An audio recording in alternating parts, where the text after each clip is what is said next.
تم نے جہنم کی آگ سے پہلے دنیا میں آگ جلا لیا، یہ تمہیں جلا کر کے خاکستر کر دے گی۔ اتنا سننا تھا، میرے آقا حسین کے چہرے کا رنگ بدل گیا۔ میرے آقا کہتے ہیں سن، میرے نبی کی شان یہ ہے۔ نبی پاک صلی اللہ علیہ وسلم کے تعلق سے ایک تاریخ کے حوالے سے حدیث کی روایت آپ کے سامنے پیش کروں، آپ کا دل پاک ہو جائے گا۔ میرے اعلیٰ حضرت فرماتے ہیں اللہ کا جہنم بھی نصب ہوگا، رو رو کے مصطفیٰ نے دریا بڑھا دیے ہیں۔ عزیزان گرامی، اٹھاؤ جب اللہ کا موقع ہے۔ میرے سرکار نے خطبہ ارشاد فرمایا، اے لوگوں کسی غریب کے مال کو نہ کھاؤ، اے لوگوں کسی یتیم کو نہ ستاؤ، اے لوگوں کسی پر ظلم نہ کرو، اے لوگوں تم اللہ کی عبادت میں مصروف رہو، تم اللہ کا ذکر کرتے رہو، اس لیے کہ بندوں پر دو چیزیں فرض کر دی گئی ہیں، ایک حقوق اللہ ہے، ایک حقوق العباد ہے۔ یہ بھی آپ سمجھتے چلیں حقوق اللہ کسے کہتے ہیں؟ نماز، روزہ، حج، زکوٰۃ کے حقوق اللہ ہے۔ حقوق العباد کسے کہتے ہیں؟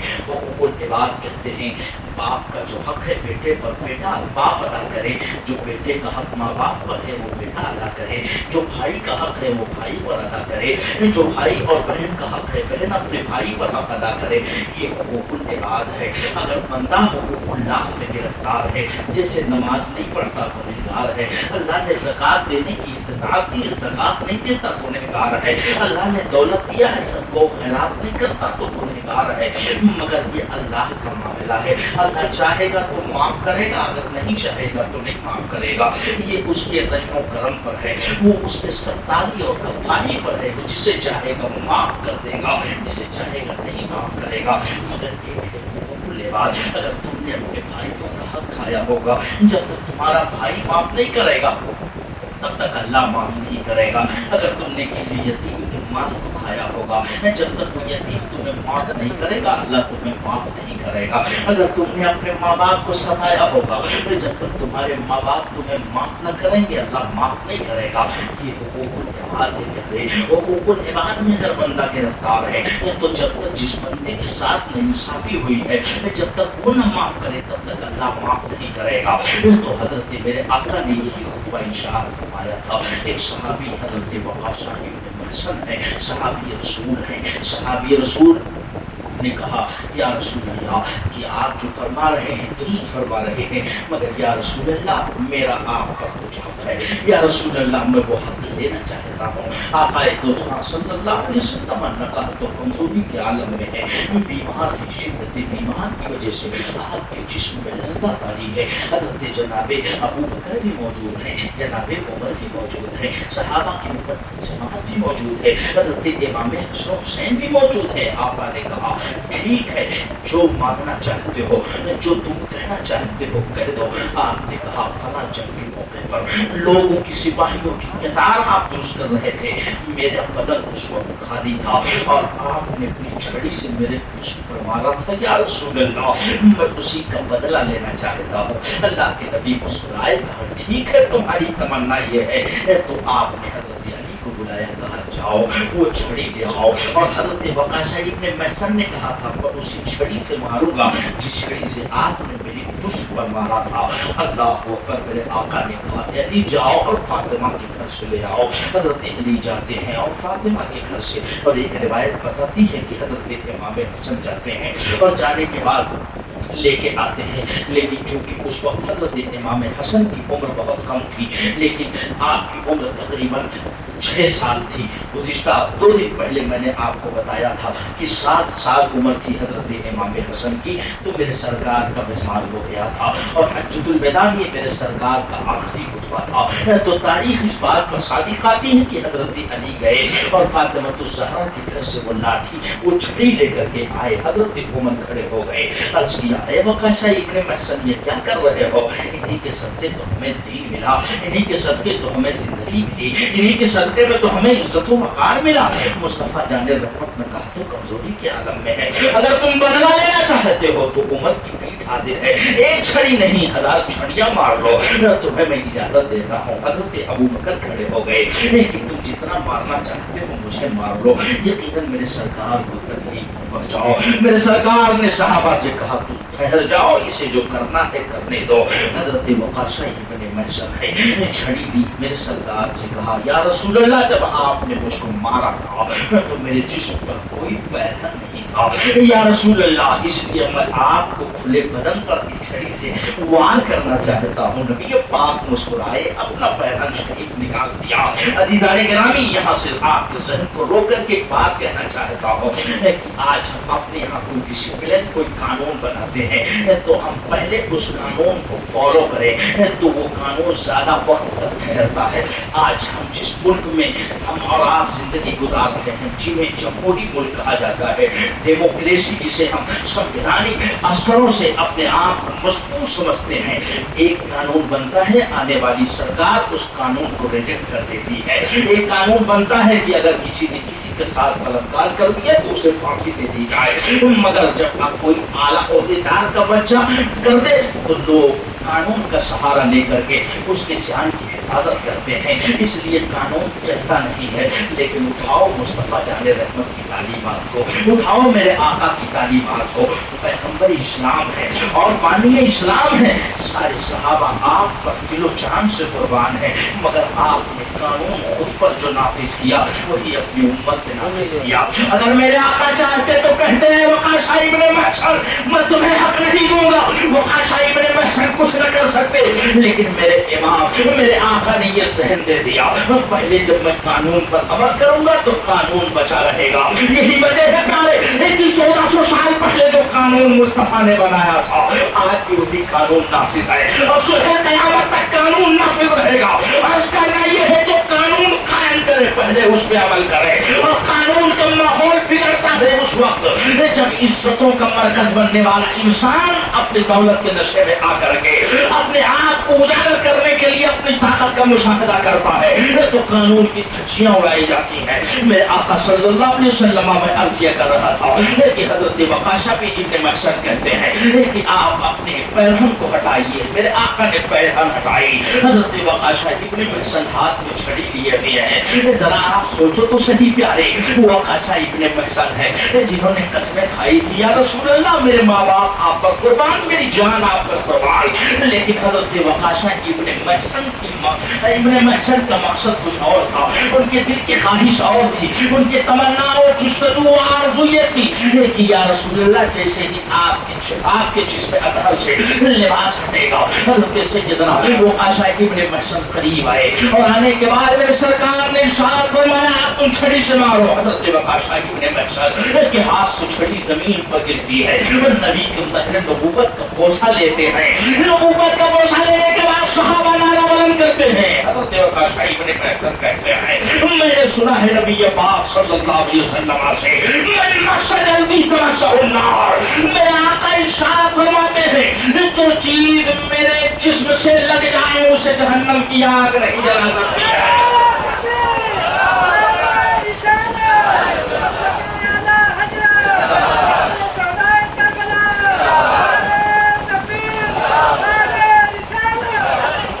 فرماتے ہیں جو چیز میرے جسم سے لگ جائے اسے جہنم کی آگ نہیں جلا سکتی۔ اٹھاؤ تبلیغ شریف کو، اٹھاؤ جلالین شریف کو، اٹھاؤ بخاری اور ابن ماجہ کو۔ حضرت ام المومنین عائشہ صدیقہ ہیں، نبی پاک صلی اللہ علیہ وسلم کھانے سے فارغ ہوتے ہیں، دسترخوان ہے، سرکار دو عالم صلی اللہ علیہ وسلم نے دسترخوان میں ہاتھ پہنچا۔ بعض روایت میں آتا ہے کہ آپ نے کسی کپڑے میں ہاتھ پہنچا اور حضرت عائشہ صدیقہ نے چاہا کہ وہ اس کپڑے کو صاف کر دوں تو حضرت عائشہ صدیقہ نے اسے تندور میں ڈال دیا اور کپڑا سوکھ گیا اور آگ نے کپڑے کو نہ جلایا۔ نبی کونین صلی اللہ علیہ وسلم کی بارگاہ میں آیا، عرض کیا یا رسول اللہ میں نے تو اس کپڑے کو آگ میں ڈال دیا، یہ آگ چل نہیں رہی ہے۔ تو میرے آقا ارشاد فرماتے ہیں عائشہ سنو جو چیز میرے جسم سے لگ جاتی ہے اسے آگ نہیں جلا سکتی۔ چنانچہ حضرت وقاشا ابن محصن نے مجاز دے دیا من مس جلدی تمسہ النار، جو چیزیں مصطفیٰ کے جسم سے لگ جائے اسے جہنم کی آگ نہیں جلا سکتی۔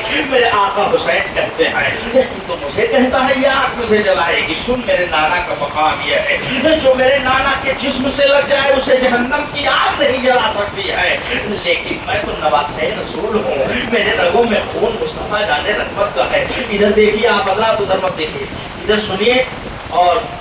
محبتوں کے ساتھ سماعت کیجیے، ان کا جو کام وہ کر رہے ہیں۔ آپ ادھر دیکھتے ہو تو ڈسٹرب میں آپ بتاؤں ایک بار درود پاک پڑھیں، اللہم صلی علی سیدنا و مولانا محمد مادن الجود والکرم وعلی آلہ وآلہ وسلم، صلاۃ و سلام علیک یا رسول اللہ صلی اللہ تعالی علیہ وسلم۔ میرے سرکار، میرے آقا حسین رضی اللہ تعالی عنہ کہتے ہیں کہ مجھے جہنم کی آگ جلائے گی، کچھ جھوٹا ہے کذاب ہے۔ اس کے بعد حضرت مسلم بن اوسجہ پھر جذبات میں آ گئے، یا رسول اللہ مجھے اجازت دیجیے کہ میں اس کا سر کاٹ دوں۔ میرے آقا نے انہیں بھی منع فرما دیا، کہا بھی ٹھہرو۔ آقا حسین کے چہرے کا رنگ بدلا، آپ نے اپنے دستے رحمت کو اٹھایا اور اٹھانے کے بعد اپنے رب کی طرف دیکھا، عرض کیا مولا اس نے میری بے عزتی کی ہے، یہ میرے مولا اس نے میری توہین کی ہے، مولا تو اسے دنیا میں ہی آگ میں جلا دے۔ چنانچہ تاریخ بتاتی ہے کہ ابھی میرے آقا حسین کے ہاتھ اوپر ہی تھے، نیچے نہیں آئے تھے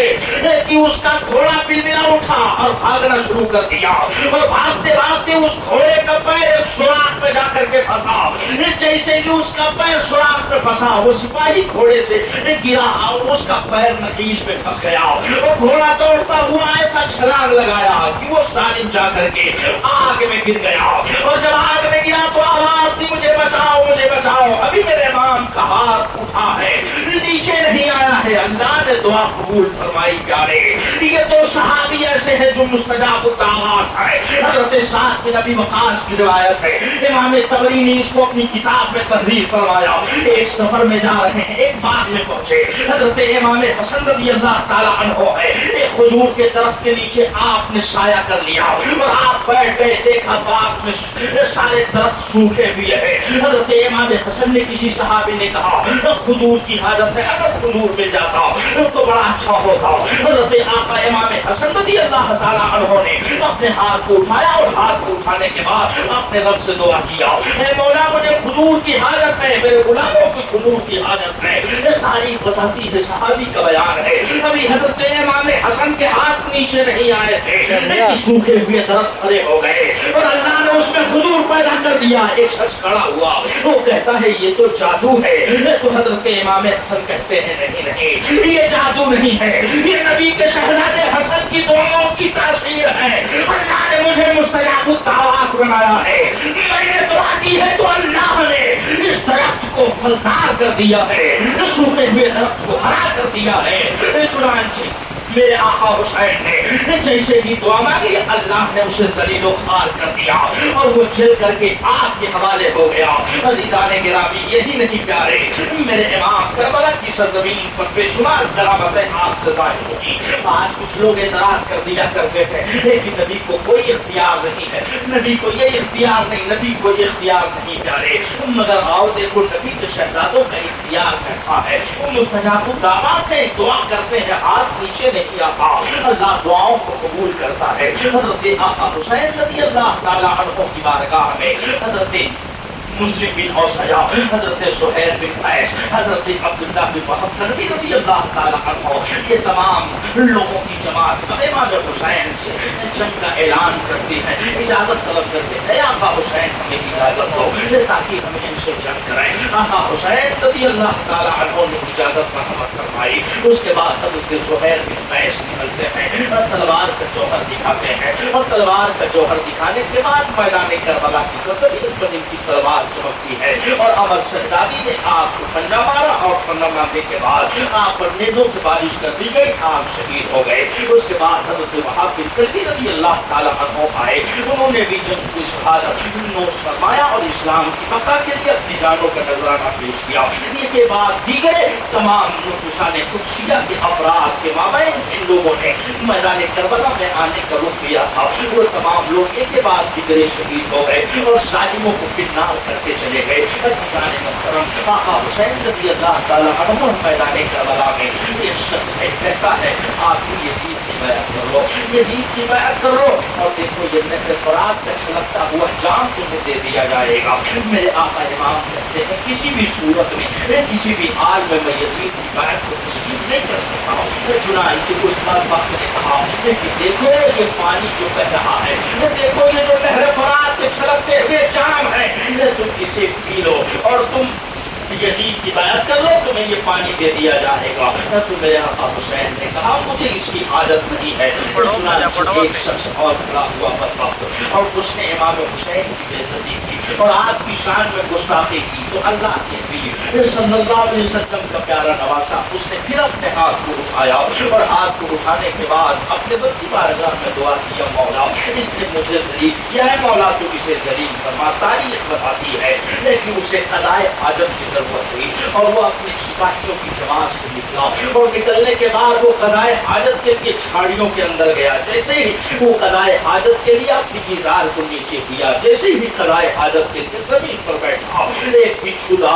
بچھو تھا، اس نے فوراً اس کی شرمگاہ پر ڈنک ماری اور وہ چلاتا ہوا بھاگا۔ تمام سپاہی لوگوں نے اسے کھلے جسم اس کی شرمگاہ کو دیکھا اور وہ چلا رہا تھا، مجھے بچاؤ مجھے بچاؤ۔ حضرت امام پاک علیہ السلام کہتے ہیں اے اللہ تیرا شکر ہے جس نے میری بے عزتی کی، تو نے اسے ذلیل و خوار کر دیا۔ تاریخ بتاتی ہے کہ وہ دوڑتا رہا میدان کے ارد گرد اور سارے سپاہی دیکھتے رہے اور دیکھتے دیکھتے اس کی روح نکل جاتی ہے، واصل جہنم ہو جاتا ہے۔ میرے آقا حسین سجدہ شکر ادا کرتے ہیں اور دنیا کو پیغام دیتے ہیں کہ جو اہل بیت کی بے عزتی کرتا ہے اللہ اسے دنیا میں ذلیل کرتا ہے، اور جو اللہ کے اہل بیت نبی کے گھر والوں کی تعظیم و توقیر کرتا ہے اللہ انہیں عزتوں کا گوہرا بنا دیتا ہے۔ اس لیے پیارے مزاج لوگ کہ ہم اہل بیت اطہار سے محبت کریں گے اور ان کے بتائے ہوئے طریقے پر چلیں گے، یقیناً یہ ہمارے لیے یہاں بھی کامیابی ہے اور آخرت میں بھی کامیابی ہے۔ اہل بیت اطہار کی بارگاہ سے جڑے رہو، تمہاری دنیا بھی سنورے گی اور آخرت بھی سنورے گی۔ اسی لیے کسی نے کہا تھا الہی بحق کے بنی فاطمہ کی برقول ایمان کنم خاتمہ، اگر دعوت امرت کنی برقبول بنو دست دامان آل رسول۔ بریلی کے تاجدار نے کہا قادری کر قادریوں میں اٹھا، قادر عبد القادری قدرت نما کے واسطے اور دو جہاں میں خادم آل رسول اللہ کر حضرت آل رسول مقتدی کے واسطے اللہ تعالیٰ اہل بیت کی محبت میں ہمیں جلائے، اور جو موت نکلے تو اہل بیت کی محبت میں نکلے۔ السلام علیکم ورحمۃ اللہ وبرکاتہ۔ استغفر اللہ ربی من کل ذنب واتوب الیہ۔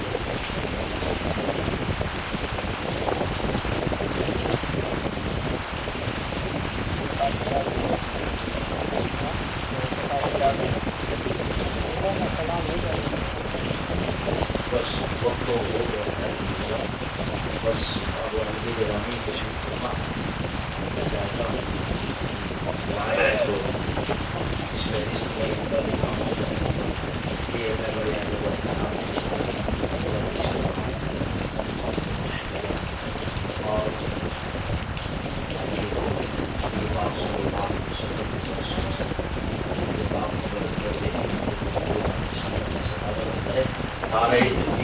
اور نعرہ رسالت، جشن شہدائے کربلا، جشن شہید اعظم، مسلک اعلیٰ حضرت، نعرہ تکبیر، نعرہ رسالت۔ بابو یہ کو بڑھا دو، تھوڑا آواز بڑھا دو، یہ کو دے دو۔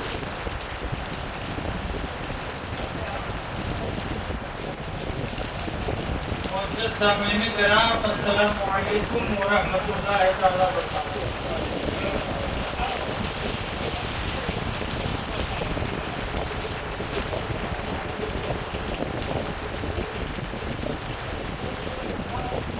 معزز سامعین کرام السلام علیکم ورحمۃ اللہ تعالی وبرکاتہ۔ نبی کے عشق میں دل کو جلا کے خاک کریں، نبی کے عشق میں دل کو جلا کے خاک کریں، ہم بھی درود پاک پڑھیں، آپ حضرات بھی درود پاک پڑھیں۔ اللہم صلی علی سیدنا و مولانا محمد ماضل الجود والکرم وآلہ وبارک وسلم، صلاۃ و سلام علیکہ سیدی یا رسول اللہ صلی اللہ تعالی علیہ وسلم۔ ٹوٹے ہوئے دلوں کا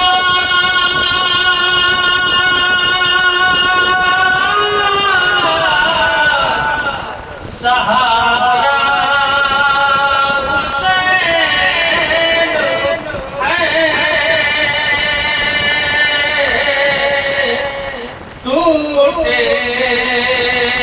ہوئے دلوں کا سہارا حسین ہے ٹوٹے ہوئے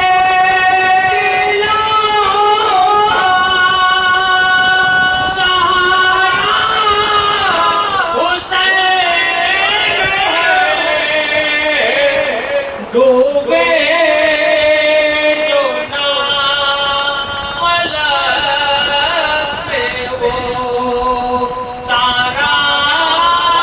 حسین ہے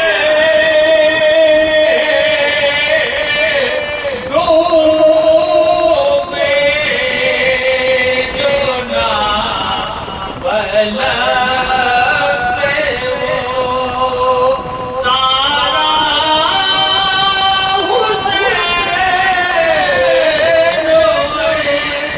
ٹوٹے ہوئے دلوں کا سہارا حسین ہے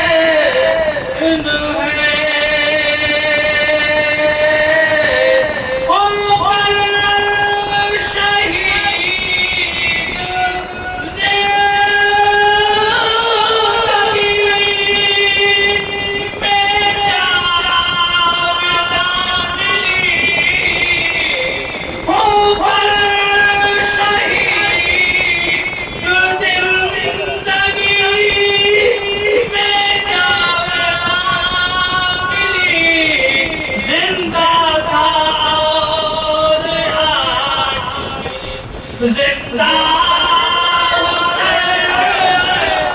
زندہ آج بھی زندہ حسین ہے اور اپنی شیخ نماز فرما لیں قدم رسول پاک میں